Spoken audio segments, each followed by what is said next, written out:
I stood in the middle of our living room, my heart pounding so hard I could hear it echo inside my ears. The house looked empty now, too empty. Every photo frame, every curtain, every piece of furniture that once held our memories was gone. The keys dangled in my trembling hand as I stared at the sold sign shining through the window. Just last night, this same house was filled with laughter. This morning, it was filled with silence. And now I had sold it, all of it, without telling anyone. Not even my husband, Thomas. Because what I found out 2 days ago broke something deep inside me. He was planning another wedding. At 72 years old, my husband, the same man I shared 48 years of my life with, was preparing to marry another woman. Her name was Clara, and she was only 45. I had seen the message myself on his phone, while he slept like a baby beside me. "Don't worry, darling," the message read. "Once I handle things with Mary, we'll be together forever." That Mary was me. I felt my whole body go cold. My knees shook as if the ground had given way beneath me. For a moment, I couldn't even breathe. I stared at the message again and again, praying it was a joke or a misunderstanding. But no, it wasn't. There were receipts from a jewelry store, a suit order, and even an email from a wedding planner. My old husband was truly preparing to marry someone else. And that's when something inside me snapped. I didn't cry. I didn't scream. I didn't even wake him up. I simply walked into the kitchen, poured myself a cup of tea, and began to plan. If he thought he could build a new life with my sweat, my years, and my home, he was mistaken. So I called an agent that very morning. I told him I wanted to sell our house fast, very fast. Within 2 days it was done. Paid in cash. Now I stood here, looking at the empty walls, as the buyer's truck pulled away. The house that held our 48 years of laughter, our children's first steps, our tears, our memories. It was gone. Just like that. And Thomas didn't know a single thing yet. As I locked the door for the last time, I whispered to the air, "Let's see where you'll bring her now, Thomas." The air was still. The afternoon sun burned my face, but I didn't move. A part of me felt free. Another part felt lost. Just then, I heard the sound of his old car pulling into the driveway. I froze. He was back earlier than I expected. And he still didn't know that the home we built together was no longer ours. I still remember how it all began. The slow change that led to this day. Back then, I was just Grandma Mary, an ordinary woman living in a small town in Ohio. Thomas and I had grown old together, or at least, that's what I thought. He wasn't always like this. He used to be my everything, my friend, my protector, the man who would pull out my chair even after 30 years of marriage. Our children, and Robert, were grown and had their own families. Life had slowed down. The mornings were peaceful. We spent our evenings drinking tea on the porch, watching the sunset paint the sky. But somewhere along the way, Thomas changed. It began after his 70th birthday. He started talking about how life is short, and how he needed to live again. He bought new clothes, started dyeing his hair, even joined social media. I thought it was just a phase, a way of fighting old age. But then he began staying out late. He said he was with old friends. But every time I called, no one knew where he was. At first, I trusted him. I always did. But one night, while doing laundry, I found a faint scent of perfume on his shirt, something sweet and floral. Not mine. I asked him about it gently. He laughed it off. "Mary, don't be silly," he said. "You're imagining things." But my heart didn't rest. I knew that smell. I knew the tone of a man hiding something. Weeks passed. He grew distant, snappy, and cold. Whenever I tried to talk about us, he'd roll his eyes. "You're becoming boring, Mary," he once said. Those words cut deeper than any knife. Boring. I wasn't angry then, just sad. I tried harder. I cooked his favorite meals, wore my best dresses, even planned a little surprise dinner for him one evening. But he didn't show up. That night he came home past midnight, humming softly, smelling of another woman's perfume. I didn't sleep. I just stared at the ceiling until morning, asking myself how a love that survived half a century could fade like that. Then came the night that changed everything. The night I found the message. It was around 2 a.m. He had fallen asleep with his phone still unlocked beside him. I only wanted to plug it in so it wouldn't die. But when the screen lit up, I saw her name, Clara. And there, in plain sight, were their wedding plans. He told her he would take care of the house and wife issue soon. The house. And wife. Like we were both just problems on his list. That was the moment my heart turned from sorrow to fire. For 48 years, I had washed his clothes, cared for his children, and stood beside him through sickness and storms. I had given up my youth to build this home. And now he wanted to hand it to another woman? No. Not this woman. Not Mary Thomas. So I made my move. I gathered the documents, the land papers, and called the agent. He was surprised by my rush, but I smiled through my tears. I just want to start over, I told him.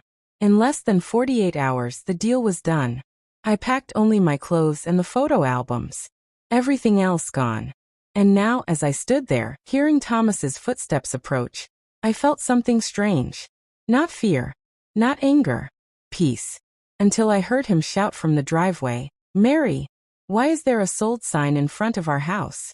I turned slowly toward the door, gripping the keys in my palms so tightly my hand shook. "Because," I whispered to myself, "you don't live here anymore." And as he stormed toward the door, his voice growing louder, the peace in my heart slowly turned to fire again. The confrontation I'd been avoiding was finally here. "Mary." Thomas's voice thundered through the air like a storm. "What's going on here?" I turned around slowly, the keys still clutched tightly in my hand. He stood in the doorway, his face red with confusion and anger. His shirt was half unbuttoned, his hair messy. He looked like a man who'd been caught between two worlds. "What is this?" he demanded, pointing at the sold sign on the front lawn. "Tell me this is some kind of joke." I didn't flinch. "It's no joke, Thomas," I said calmly. "I sold the house." His mouth fell open. "You what?"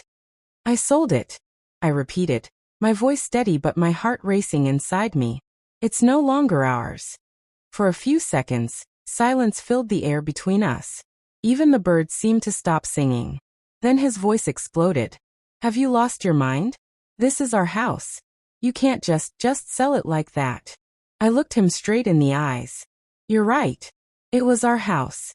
Until I found out you were planning to marry someone else." That stopped him cold. His eyes widened, his lips trembled slightly. "What are you talking about?" "Don't pretend," I said softly. "I saw the messages, Thomas. I saw the receipts. The ring, the wedding suit, the email from the planner.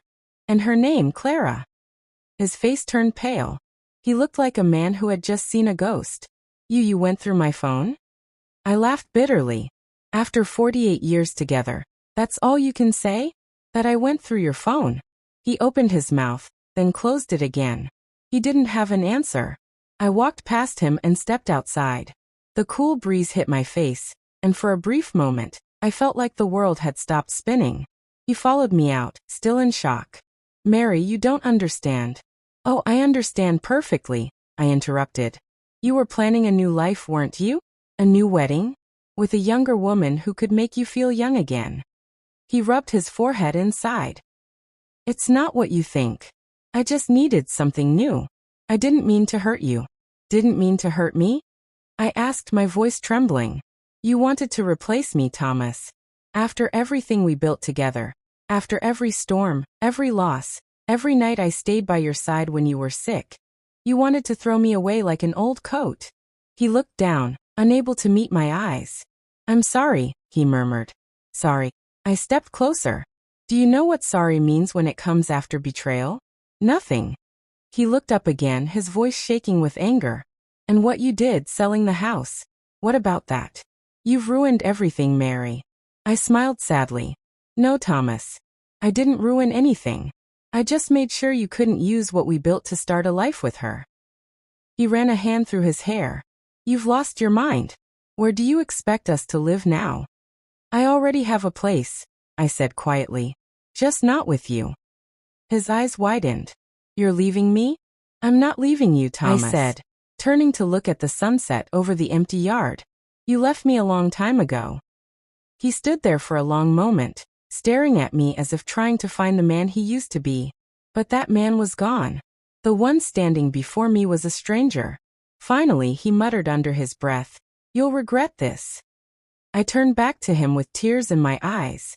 No, Thomas. You'll be the one who regrets it. He stormed past me, got into his car, and drove away without another word.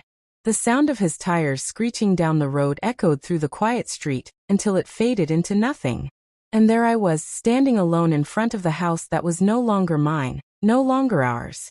The neighbors peeked through their curtains, whispering. I didn't care.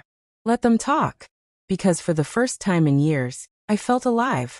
That night, I stayed in a small motel on the edge of town. The bed creaked, the lights flickered. Mom, are you sure? Yes, I said softly. I saw everything myself. Oh, Mom, she began to cry. I can't believe he'd do that to you. Believe it, I said bitterly. But don't worry about me. I'm fine now. Where are you?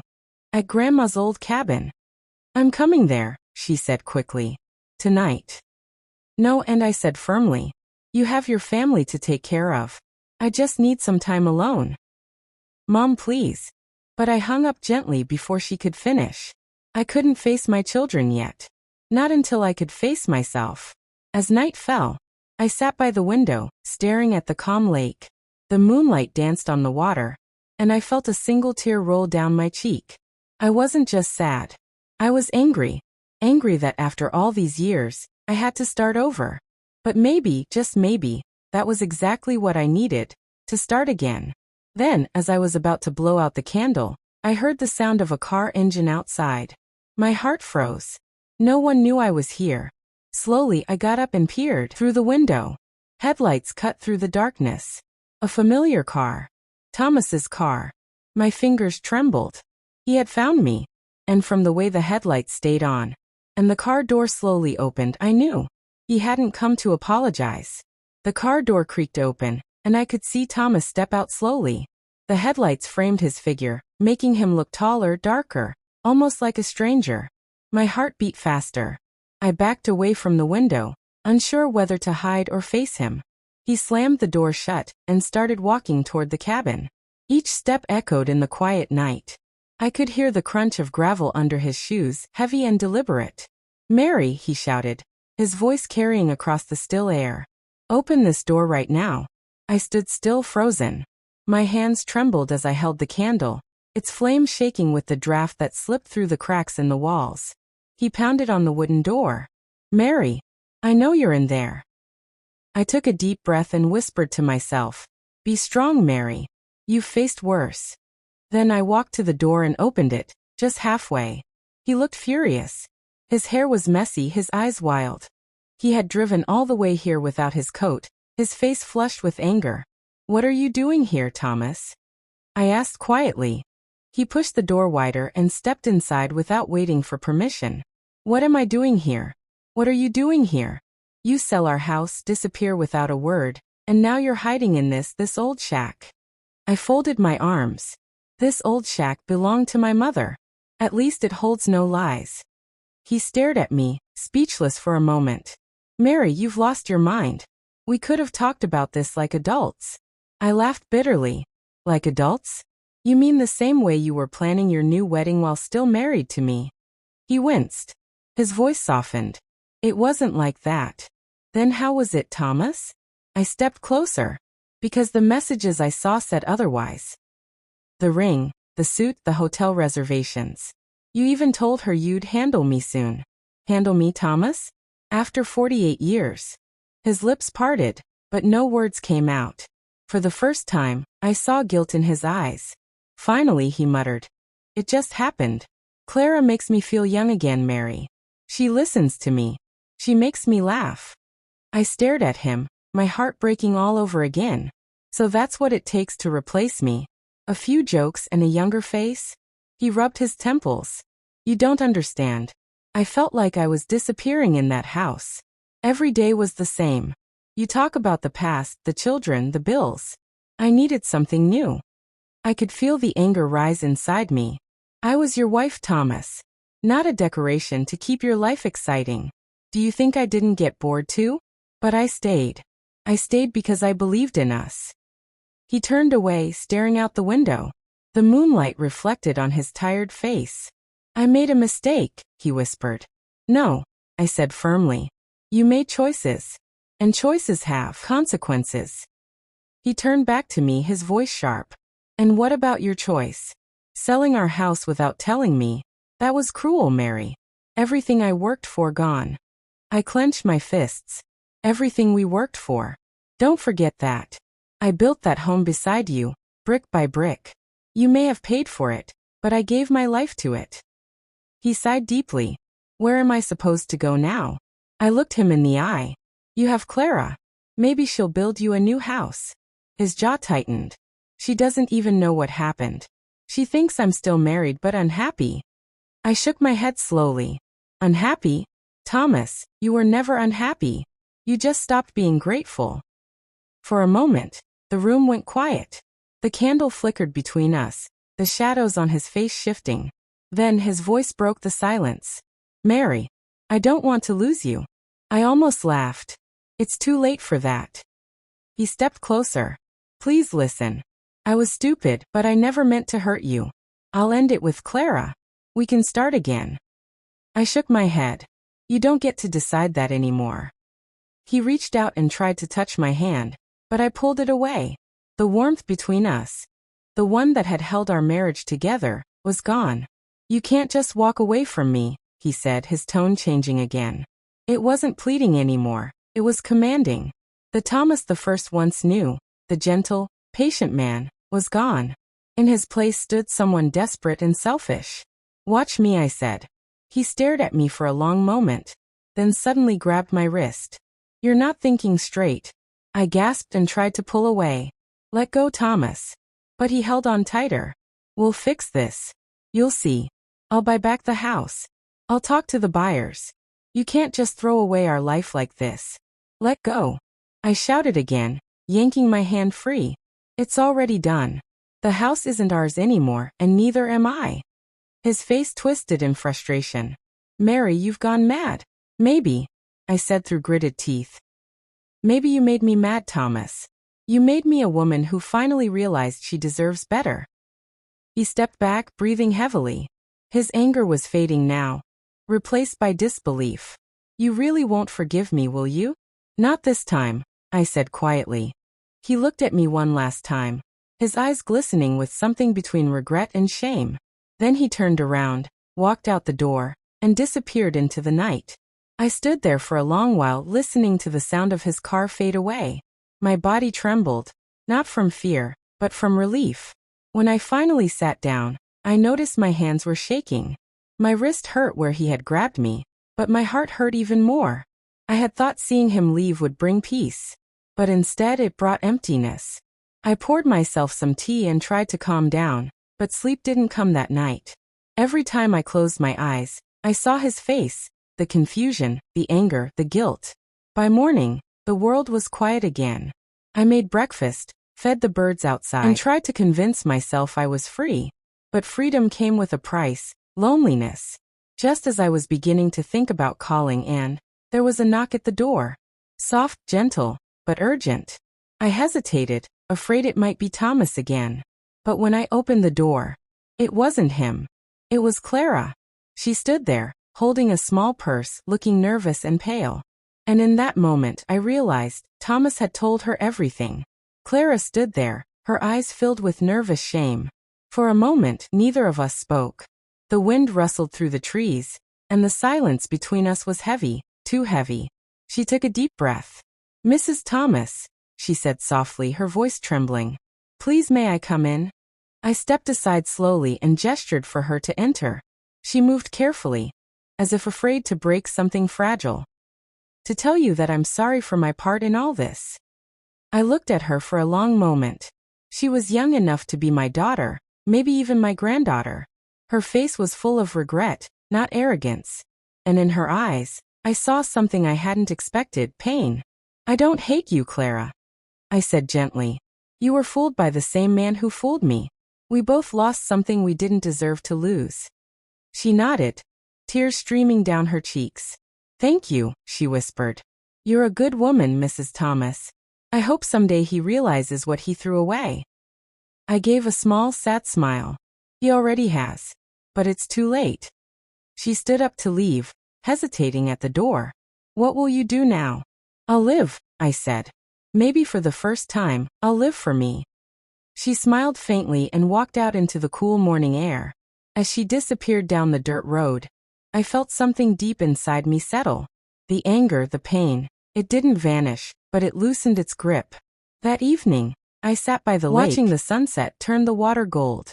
For so long, my life had revolved around Thomas, his moods, his dreams, his mistakes. But now, the silence around me didn't feel empty. It felt peaceful. I sold the house that held my past, but I kept my soul. A week later, Anne came to visit. She hugged me tightly and said, "Mom, Dad called. He wants to talk to you." I looked out at the lake and smiled faintly. "Tell him I wish him well," I said. "But I've said all I needed to say." She nodded, her eyes glistening. "I'm proud of you, Mom." That night, as I sat by the fire, I opened our old photo album. Each picture told a story, some happy, some painful, but they were all pieces of me. And for the first time, I didn't cry looking at them. Instead, I whispered, "Thank you, life, for teaching me that endings aren't always tragedies. Sometimes they're freedom in disguise." Outside, the wind was gentle, and the moon shone bright across the lake. I closed my eyes and smiled, feeling lighter than I had in years. Because I finally understood. Sometimes, you have to lose the house to find your home. Moral lesson. Never let your worth depend on someone who forgets your value. When betrayal tries to break you, remember, you are stronger than the pain. Starting over isn't weakness. It's the courage to build a new life from the ashes of the old one.